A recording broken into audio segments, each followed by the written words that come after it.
Hey everybody, welcome back to Trekyards. I'm Captain Foley. And I am probably Commander Cockins, unless I'm either a holographical projection or a synthetic. And if I am one of those things, I might not be here next week. We The don't know. question is, guys, are androids and holograms the same thing? Are they both synthetics and both synths, and therefore both banned by the Federation? And I wouldn't. And see, I think it's sentient or AI versions, because we see an index, a holographic index for the archives, which is just like a librarian. It's just like a program. It's not specifically, Yeah. So, well, I already mentioned it. Is AI hologram still considered a synthetic? Would it be different? What about the Doctor? There's a chance we're probably going to see Zimmerman maybe in Picard. Yeah. If not the Doctor. So I'd like to know what happened to the Doctor. I'd like to know what happened with all the holographic renaissance, if you will, for photons be free. That whole instant.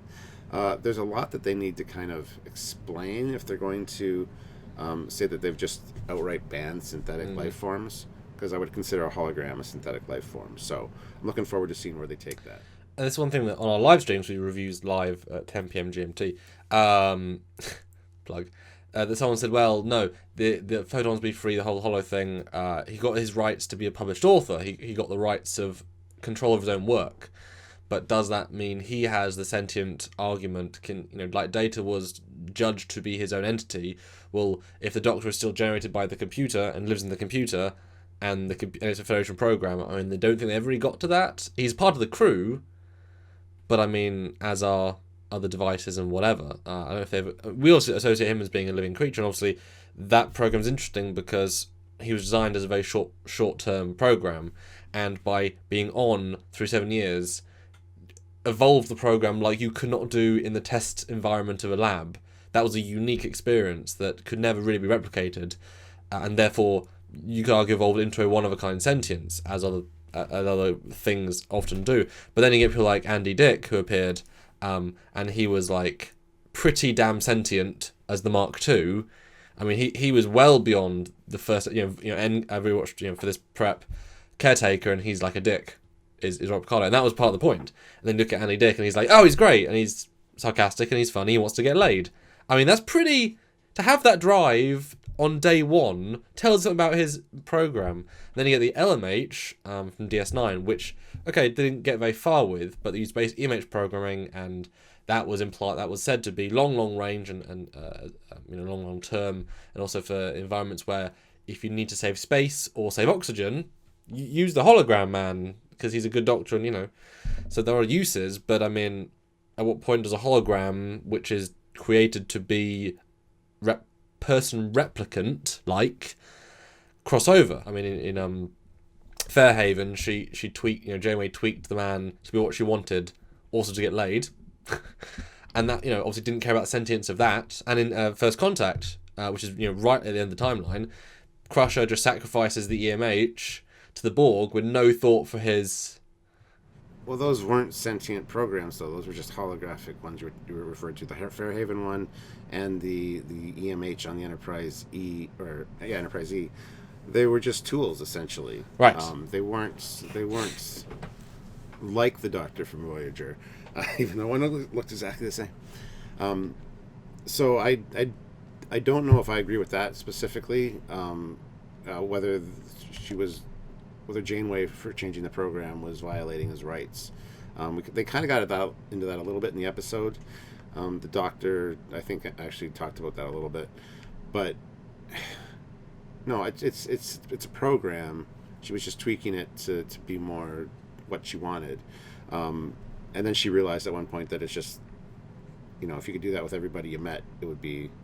So it likened it to being a human. So, but considering they were just simulations and one was a tool, so I don't see those as being sentient. So I'm just concerned, like, what happened to the Doctor, A, and B, did they, since Voyager returned before the synth ban, were they developing more AI holograms? Well, because AI, the Doctor, the original EMH, is still artificially intelligent. He can still think very effectively, yes, in a certain linear thing, but I mean, he was presented with things and he was relatively easy to think around those. So, EMH Mark II, again, he went from Doctor to, internal diehard John McClane figure in the matter of a day without any real, you know what I mean? So he learned that the AI is clearly vibrant, but that could just be, the ship's computer is very smart. So by the same logic of you saying, well, I wasn't necessarily arguing they have rights, the previous holograms I mentioned. I'm just pointing out points when they didn't, I guess. But for example, part of the photons be free thing is that the Doctor wants to, give this to his brothers that are in they are mining at the end of the episode. Well, if they don't have rights, then yes, you can make a holo army that look like Zimmerman, and it's, who cares? I mean, do then, is that totally fine? The end of the episode was the point of that shot to see 12 Robert Picardos. It's like, of course they are slave labor because they're not people. They're not. I mean, by then the argument they're not people, does that not matter? Because they're not people. Well, with the way the episode ended and like kind of this trickling down of information that one of our holographic brethren got some rights Published. Yeah. That's why I said holographic renaissance at the beginning, or holographic uprising, whatever. It would get other holograms that have been online for a while maybe thinking that, hey, maybe I need to stay online, maybe I need to have these rights. So were the holograms part of the synth attack? Maybe they helped, who knows? Well, that's what's the thing. I mean, if they want to start having rights, just delete the last day of their program. Who cares? They don't have rights, they don't deserve rights, they're just non-people. But if they want rights, then every hologram has rights, which means then they're people, which means then what is what? Especially when the Doctor is unique, Data is unique, but if you could make 15, the Doctors in a room, so it is a different thing, and obviously the Data is a closed system, whereas, I'm sure the Doctor kind of evolved with Voyager's, as, he was able to access Voyager's systems, right? The data.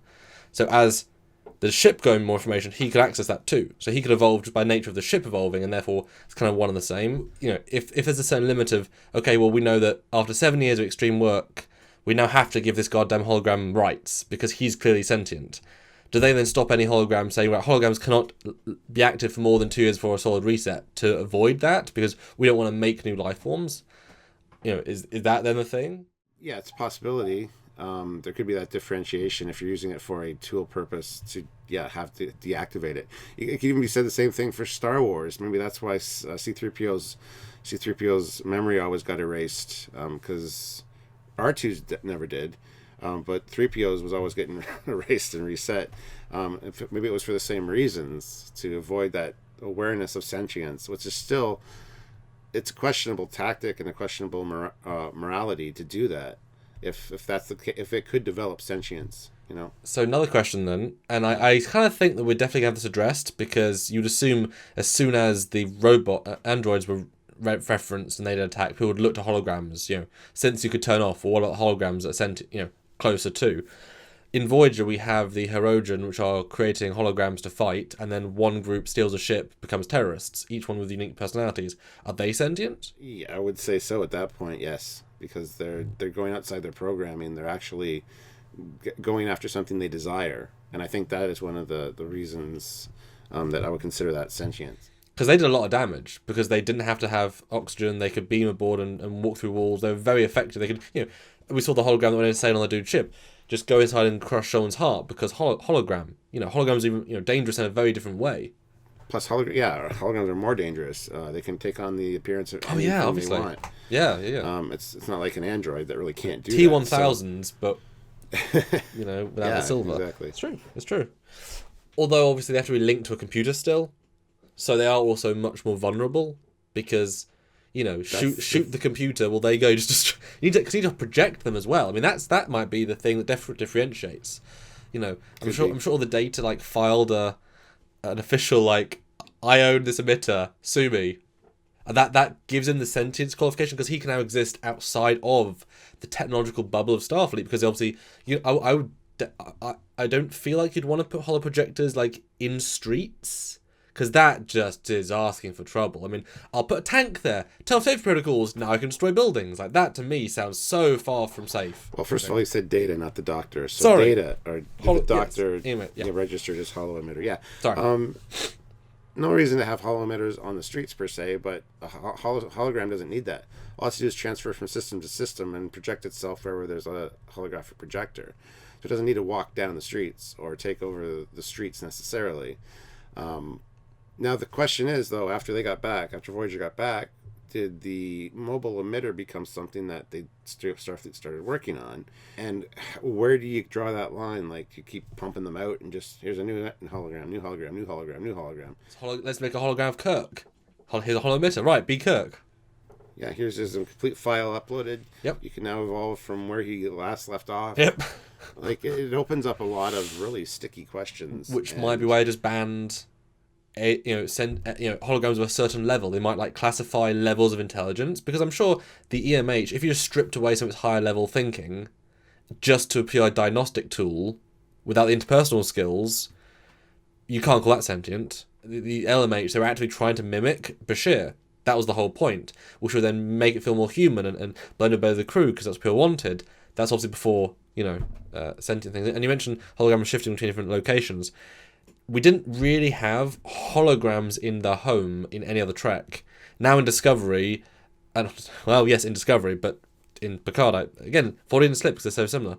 In Picard's chateau, they're holo projecting a little TV. Now, is that holo projector capable of projecting an EMH, say, or another program? If the program could swap to the chateau's main computer core, is that projector powerful enough? I would say no. I think that's specifically designed to be a monitor or display thing on the counter. So yeah, there's probably a certain. Well, probably like it's just his face, like hello. Yeah, well, exactly. Yeah, like the little hologram things from Star Wars, even. So yeah, there's probably a certain level of holographic projector you need for that kind of 3D realism, and they wouldn't be everywhere. So that it's a tricky situation. I mean, the mobile emitter made the Doctor unique for sure. So he might still be online. He might not be.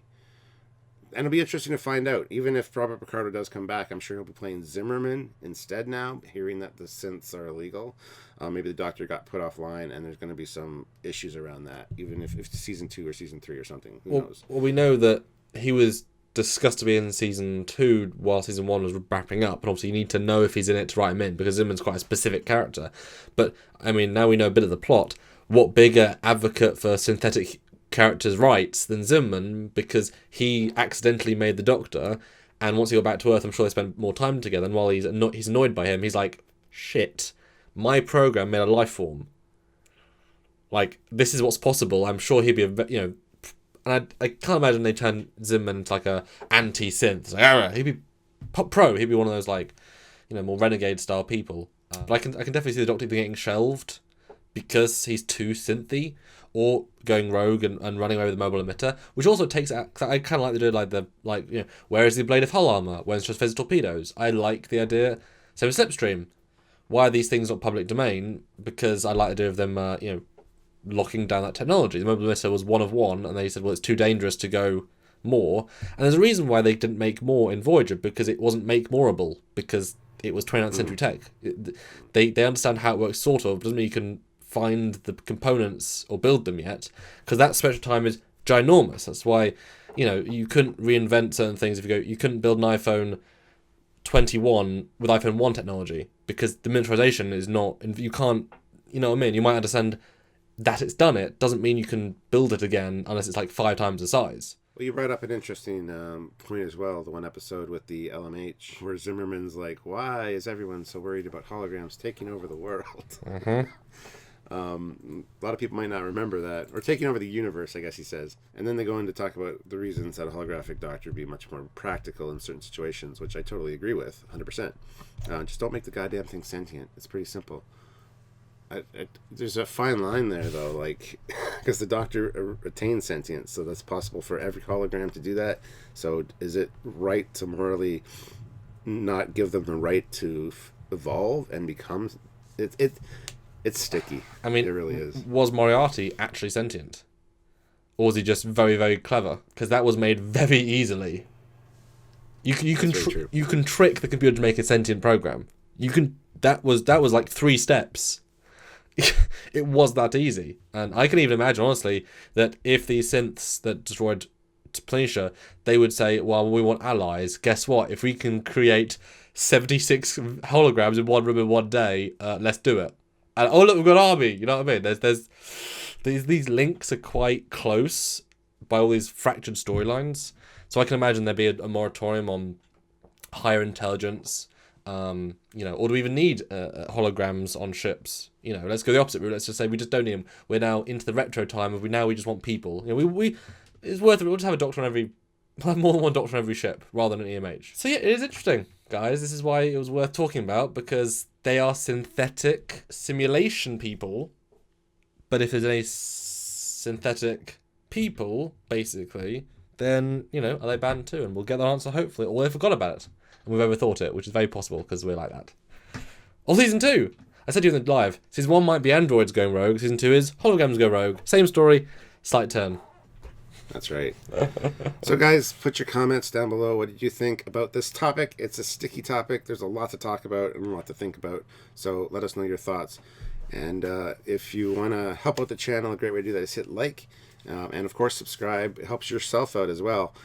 Plus, click the notification icons to get notified when we upload. We got a lot of great ideas like this that we like to talk about. And as new episodes roll out of Picard or other shows, we're going to be discussing these things and having small little breakdown videos like this. So just generating discussion within the Star Trek community. So hopefully you guys enjoy that and decide to subscribe. And if you do, and you do subscribe, maybe consider going to our Patreon page. It's a great way to support the channel. We do all these videos. They don't make a lot of money, and that's needed for the show to make more shows. But if you go to Patreon and give maybe $5 a month, and 100 of you do that, it makes a massive difference and allows us to keep doing these things for the rest of you. The one of you that helps 1,000 that watch and can't help. So it makes a difference. Or join our lives and support, or one-time donation at trekyards@hotmail.com. That's our PayPal. That's right. So until next time, guys, I'm Captain Foley. And Commander Coggins. Bye, guys.